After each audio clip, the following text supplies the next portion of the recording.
I will speak in French. Je voudrais d'abord remercier Afreximbank pour cette assemblée annuelle et féliciter le président Oraman pour le remarquable travail qu'il a mené à la tête de l'institution.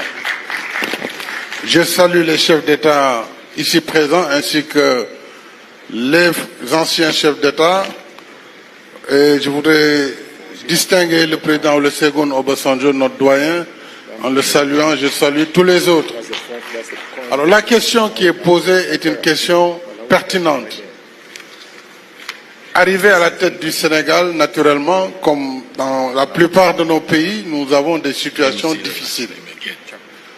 Mais ce qui compte en économie et dans les finances, c'est d'abord la confiance que le pays inspire et les leaders par rapport au marché et par rapport aux partenaires. Cela m'a permis très rapidement de mobiliser assez de ressources pour financer tout le programme économique que j'avais conçu qui s'appelait le Plan Sénégal émergent. Sur une décennie, nous avons mobilisé plus de 3 fois les ressources antérieurement mobilisées. Cela se traduit naturellement par une modernisation de l'infrastructure du pays sur le plan de l'infrastructure routière, autoroutière, sur le triplement des capacités en électricité.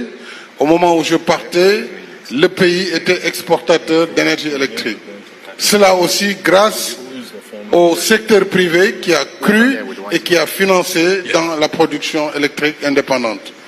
Alors, tout cela, bien sûr, a été fait avec des contraintes, puisque l'Afrique, en réalité, évolue dans un environnement contraint, et la dette, elle revient avec un fardeau, puisque les mécanismes, aujourd'hui, qui sont en marche, ne permettent pas aux pays africains de s'endetter dans des conditions optimales.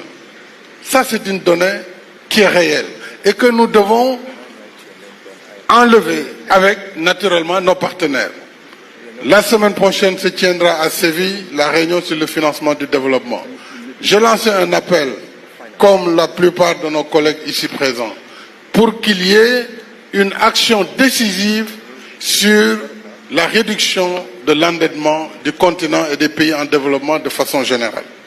Non pas parce que nous ne voulons pas payer la dette, nous la payons et nous la payons même parfois beaucoup plus cher que nous avons emprunté. Mais il faut que la dette multilatérale publique, la dette bilatérale publique puisse avoir une décision importante à Séville, notamment dans les secteurs sociaux comme l'éducation, la santé, etc. Mais il nous faut compter sur nous-mêmes en mobilisant nos ressources domestiques. Pour cela, l'Afrique doit encore faire des efforts dans la fiscalité de chaque pays pour davantage mobiliser l'épargne, mais avoir aussi une fiscalité juste et une assiette plus élargie.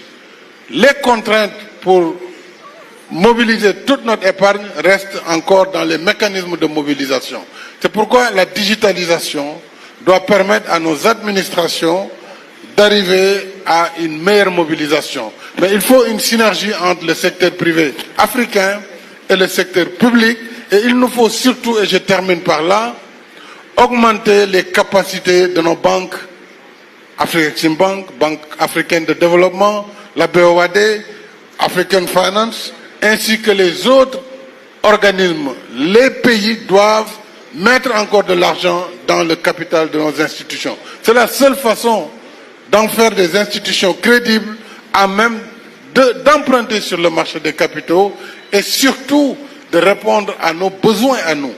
Parce qu'aujourd'hui, que ce soit nos banques de développement, elles dépendent plus des orientations qui sont données par les partenaires non régionaux.